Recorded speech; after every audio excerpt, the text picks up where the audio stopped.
Hello friends, আমি রান্না করতে করতে ভিডিও করছি।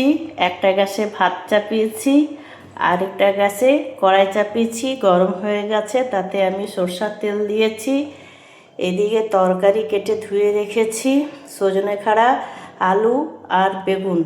আর এটাতে মশলা তৈরি করে রেখেছি, আদা ক্রাশ করেছি, আর্ধেকটা টমেটো নিয়েছি, দুটো লঙ্কা চিড়ে নিয়েছি, জিরে, হলুদ, নুন, চিনি স্বাদ হিসাবে।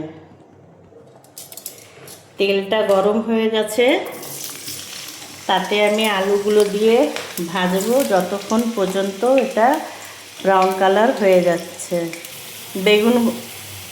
আলুগুলো ভাজা হয়ে গেছে, তাতে আমি বেগুনগুলো দিয়ে ভাজবো। আলু আর বেগুন ভাজা হয়ে গেছে, তাতে আমি এই মশলাগুলো যে তৈরি আছে করা দিয়ে ভাজবো।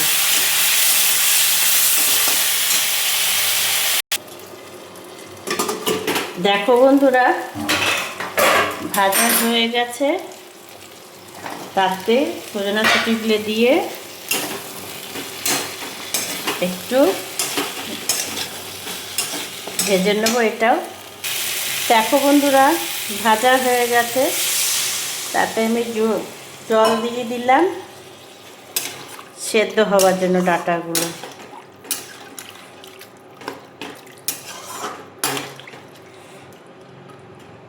দিয়ে ঢাকা দিয়ে দেবো।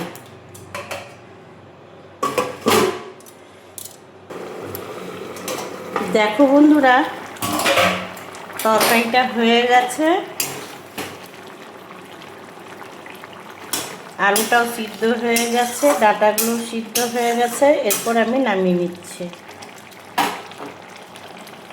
দেখো বন্ধুরা, তরকারিটা আমি নামিয়ে নিয়েছি। এইদিকে গ্যাসে কড়াই চাপিয়েছি, কড়াইটা গরম হয়ে গেছে। তাতে আমি সরষের তেল দিয়েছি, আর তরকারি কেটে রেখেছি ধুয়ে, ভিন্ডি, আলু, আর তাতে যা মশলা দেব, আদা ক্রাশ করে রেখেছি, দুটো লঙ্কা কেটে রেখেছি, চিড়ে রেখেছি, আর্ধেকটা টমেটো, জিরা গুঁড়ো, হলুদ গুঁড়ো, নুন স্বাদ হিসাবে, আর চিনি। তেলটা গরম হয়ে গেছে, তাতে আমি ভিন্ডিগুলো দেব।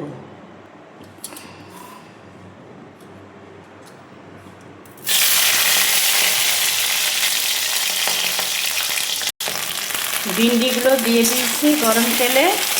এরপরে ভিন্ডিগুলো ভেজে আমি তুলে নেব।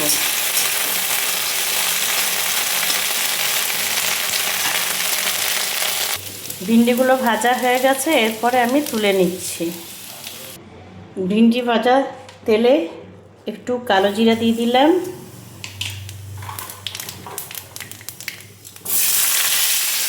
নিয়ে আলুগুলো দিয়ে ভেজে নেব যতক্ষণ পর্যন্ত বাদামি রং হচ্ছে। ভিন্ডির আলুগুলো ভাজা হয়ে গেছে, এই মশলাগুলো আমি দিয়ে দেব, নিয়ে একটু ভেজে নেব।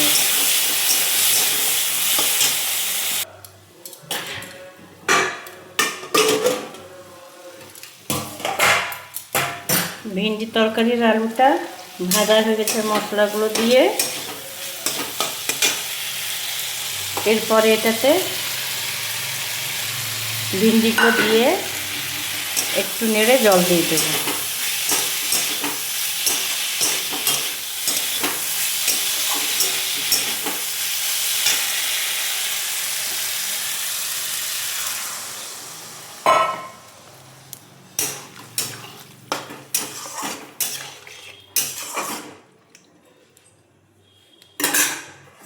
নিয়ে ঢাকা দিয়ে দেবো সেদ্ধ হওয়ার জন্য।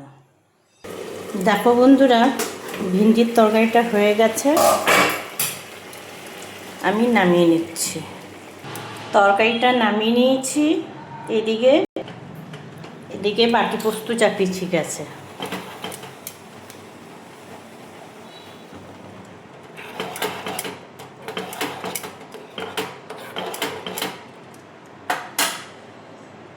আর এদিকে ভাত হচ্ছে।